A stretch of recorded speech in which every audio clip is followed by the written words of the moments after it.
SDM बहू। जानकी का एक ही बेटा था जिसका नाम था विनय। विनय अपनी माँ जानकी से बहुत प्यार करता था। बाप को पता चला वो चिंटू नौकरी के लिए दिल्ली चला गया। भाई मैं तो थोड़े कम रुपयों में काम चला सकता हूँ, लेकिन ज़्यादा कमाने के चक्कर में अपनी माँ को छोड़कर नहीं जा सकता। न जाने कौन से जन्म में मोती दान किए थे मैंने, जो तेरे जैसा बेटा मेरे घर पैदा हुआ। आज के ज़माने में तू मुझसे इतना प्यार करता है कि अपनी तरक्की छोड़ माँ को चुन रहा है। तो क्या हुआ माँ, देखना मेरी पत्नी आपके पैर धोकर पिएगी। अपनी माँ को देवी की तरह रखूँगा मैं। विनय ने नौकरी करने के लिए शहर जाने का विचार बिल्कुल छोड़ दिया था, लेकिन अब समस्या ये थी कि इस छोटे से कस्बे में काम करे भी तो क्या करे। विनय अभी सोच ही रहा था कि दिल का दौरा पड़ने से विनय के पिताजी की अचानक मौत हो गई। बेटा, तेरे पापा की सरकारी नौकरी थी। सरकारी नियमों के हिसाब से अब तू उनकी नौकरी पा सकता है। मेरी बात मान और तू ये नौकरी कर ले। वैसे भी सरकारी नौकरी को यूं ही थोड़े ना मिलती है। माँ की बात सुनकर विनय पिता की नौकरी ज्वाइन कर लेता है। विनय की सरकारी नौकरी लगने की खबर सुनते ही पास के और दूर के रिश्तेदार अब उसके लिए रिश्ते भेजने शुरू कर देते हैं। विनय, देख तो बेटा, ये लड़की कितनी सुंदर है, ग्रेजुएट है और इसके पिता भी तुम्हारे पिताजी के पुराने जानने वाले हैं। कहे तो इसी के साथ तेरा रिश्ता पक्का करवा दूं। लेकिन माँ, लड़की तो मुझसे ज़्यादा पढ़ी हुई है। अरे तो क्या हुआ? अरे मतलब तुम अब सरकारी नौकरी में हो, तुम्हें पता भी है सरकारी दामाद कैसे मिलते हैं। पूरे 5 लाख नगद, हीरो होंडा और 10 तोला सोना भी देने को तैयार है लड़की वाले। अच्छा, तो लड़की को मैं पसंद हूँ, मतलब वो पसंद कर लेगी मुझे? अरे तुम तो एकदम गौ हो सच में। खुद को किसी से कम समझते हो क्या बेटा? जब रिश्ता उन्होंने भेजा है तो सब देख समझ कर ही भेजा होगा ना। माँ की बात सुनकर विनय मन ही मन बड़ा खुश हो जाता है। कीर्ति सच में बहुत सुंदर थी। जल्दी ही कीर्ति और विनय की शादी हो जाती है और कीर्ति विनय के घर आ जाती है। कुछ दिन बाद, आप सरकारी नौकरी में हैं तो कुछ खर्च बीवी पर भी कर लिया कीजिए।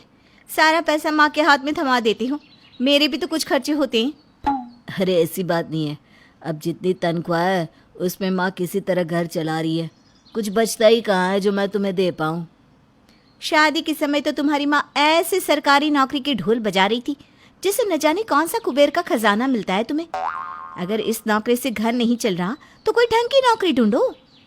तुम ऐसा करो, दिल्ली जाकर कोई अच्छी सी नौकरी कर लो। देखो कीर्ति, चाहे जो भी हो जाए, मैं अपनी माँ को छोड़कर कहीं नहीं जाने वाला। अगर ऐसी बात है तो फिर मुझे ही नौकरी करने के लिए घर से बाहर निकलना पड़ेगा, क्योंकि तुम्हारे मुट्ठी भर पैसों में घर तो चलने से रहा। क्या कहा? तुम नौकरी करोगी? मैं तुम्हें घर में इसीलिए लेकर आया हूँ कि तुम मेरी माँ की सेवा करो, उसके पाँव दबाओ, उसे अच्छा अच्छा खाना बनाकर खिलाओ, ना कि मर्दों की तरह बाहर निकलकर नौकरी करो। विनय और कीर्ति की बात उसकी माँ जानकी सुन लेती है। बेटा, बहू पढ़ी लिखी है, अगर वो भी घर के खर्चे में हाथ बटाना चाहती है तो इसमें बुराई क्या है। ठीक है कीर्ति बेटा, अगर तुम नौकरी करना चाहती हो तो कर सकती हो, हम तुम्हें रोकेंगे नहीं। मैंने तो पिताजी से पहले ही कहा था मैं सिविल सर्विसेज करना चाहती हूँ, मुझे अभी शादी नहीं करनी, लेकिन पिताजी ने मेरी एक नहीं सुनी। अगर तुम वास्तव में तैयारी करना चाहती हो तो ठीक है, मैं तुम्हारे साथ हूँ। अरे ऐसा कैसे करेगी तैयारी?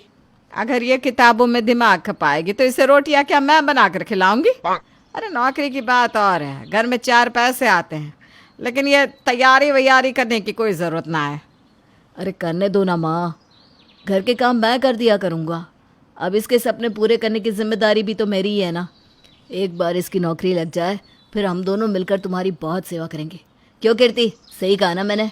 अब हाँ हाँ, बिल्कुल ठीक कहा। जानकी को विनय की बात रास तो नहीं आई, लेकिन इकलौते बेटे को वो ज़्यादा कुछ कह नहीं सकी। कीर्ति घर के कामकाज छोड़कर पढ़ाई में जुट गई। अपनी छोटी सी तनख्वाह में से पैसे बचाकर विनय कीर्ति की किताबों और कोचिंग की फीस भी देने लगा।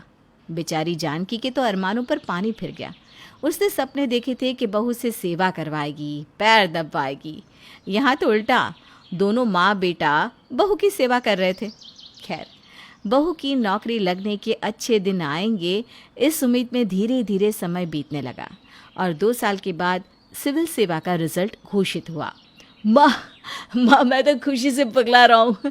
कीर्ति कीर्ति एसडीएम बन गई माँ। हमारी कीर्ति पूरे जिले की महारानी हो गई।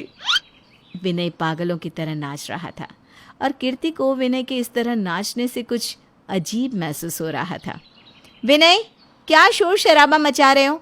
पड़ोस के लोग जमा हो रहे हैं। ज़्यादा हो हल्ला मत करो, नहीं तो मीडिया वाले आ जाएंगे।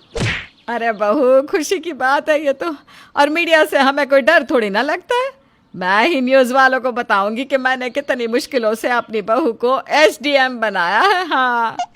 अच्छा, क्या बताएंगे आप लोग कि इस एसडीएम का पति एक चपरासी है और सास अनपढ़? कीर्ति, ये कैसी बात कर रही हो तुम? देखो विनय, आवाज़ नीची रखकर बात करो। और मैंने जो कहा ठीक कहा। अपना मजाक उड़वाना चाहते हो क्या तुम? खैर, तुम्हारी तो कोई इज्जत है ही नहीं, लेकिन मेरी बहुत इज्जत है आज समाज में। प्लीज़ हाथ जोड़ती हूँ, ये ढोल पीटना बंद कर दो कि कीर्ति वर्मा तुम्हारी पत्नी है। इतना कहकर कीर्ति पैर पटकती अंदर चली जाती है। देख लिया ना तूने बीवी को सर पर बिठाने का नतीजा। अरे मुट्ठी भर तनख्वाह से पेट काट काट कर तूने इसे अफसर नहीं बनाया और आज ये तुझे ही आंखें दिखा रही है। रहने दो माँ, ठीक ही कहती है वो। बिना बात मीडिया वाले इस बात पर गला फाड़ फाड़ कर चिल्लाएंगे कि चपरासी की बीवी एसडीएम बन गई। जैसे चपरासी इंसान ही नहीं होते। शायद उसका लहजा गलत था, लेकिन बात तो सही थी। मुझे तो इसके लक्षण कुछ ठीक नहीं लगते बेटा, बाकी तू देख ले। कुछ दिन बाद कीर्ति ड्यूटी ज्वाइन कर लेती है। वो अक्सर बड़े बड़े अफसरों के साथ पार्टी में जाती, लेकिन कभी भी विनय को अपने साथ नहीं ले जाती। उसने रिश्तेदारों से मिलना जुलना भी बिल्कुल बंद कर दिया था। एक दिन कीर्ति अपनी माँ को फ़ोन करती है। माँ, मेरा दम घुटता है इस घर में, मुझसे नहीं हो पा रहा है। ट्रेनिंग में मेरी एक आईएएस रैंक के ऑफिसर से दोस्ती हो गई है। मैंने अभी तक उसे बताया नहीं कि मैं शादीशुदा हूँ। मैं विनय के साथ अपनी सारी ज़िंदगी नहीं बिता सकती। अरे बेटा, अब तू इतनी बड़ी अफसर नहीं बन गई है। किसने कहा तुझे कि उस चपरासी के साथ ज़िंदगी बिता? बस तलाक के कागज़ उसके मुंह पे मार और किसी अपने बराबरी वाले लड़के से शादी कर ले। विनय, मुझे सरकारी क्वार्टर मिल गया है, मैं वहीं शिफ्ट हो रही हूँ। शिफ्ट हो रही हूँ से मतलब? तुम अकेले शिफ्ट होने वाली हो क्या? देखो विनय, सरकारी आवास में बड़े बड़े अफसरों का आना जाना लगा रहेगा। कभी मीटिंग तो कभी कुछ। तुम लोग वहाँ एडजस्ट नहीं कर पाओगे। एडजस्ट तो अब तू नहीं कर पा रही है हमारे साथ। साफ साफ क्यों नहीं कहती? तुझे शर्म आती है हमारे साथ उठने बैठने में, हमें अपना परिवार बताने में? हाँ, सही कहा, आती है मुझे शर्म। मैंने आज तक किसी को नहीं बताया कि मेरा पति एक 12वीं पास चपरासी है।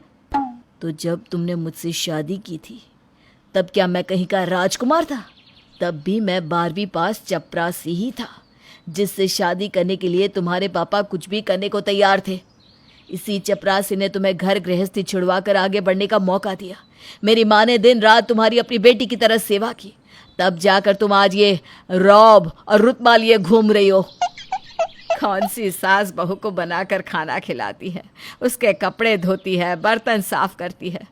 हमने तुझे सर पर बिठाया और तू हमें ही तेवर दिखा रही है। तुम लोग बात बात पर अपनी औकात दिखाने लगते हो। अरे सीधी सी बात समझ में नहीं आ रही क्या? खैर, एक चपरासी से इससे ज़्यादा उम्मीद भी नहीं की जा सकती। मुझे लगता है अब हम साथ नहीं रह पाएंगे। मेरी और तुम्हारी कोई बराबरी नहीं है, इसलिए चुपचाप मुझे तलाक दे दो और जीने दो मुझे। वाह बहुरानी वाह, तूने तो मिसाल कायम कर दी। अगर दुनिया में हर कोई तेरी तरह हो जाए ना, तो कोई पति अपनी पत्नी को आगे नहीं बढ़ने देगा। जानकी की बातों को अनसुना करके कीर्ति ने तलाक के कागज़ विनय की तरफ बढ़ा दिए। पूरी तैयारी कर रखी है तुमने तो। लगता है मुझसे तुमने शादी की ही इसलिए थी ताकि मेरा इस्तेमाल कर सको। हाँ, जो सोचना है सोच लो, इसे साइन करके भिजवा देना, नहीं तो मेरी पावर्स तो जानती ही होगी। इतने पढ़े लिखे तो हो ही तुम। और हाँ, आज के बाद से कॉल मी मैडम।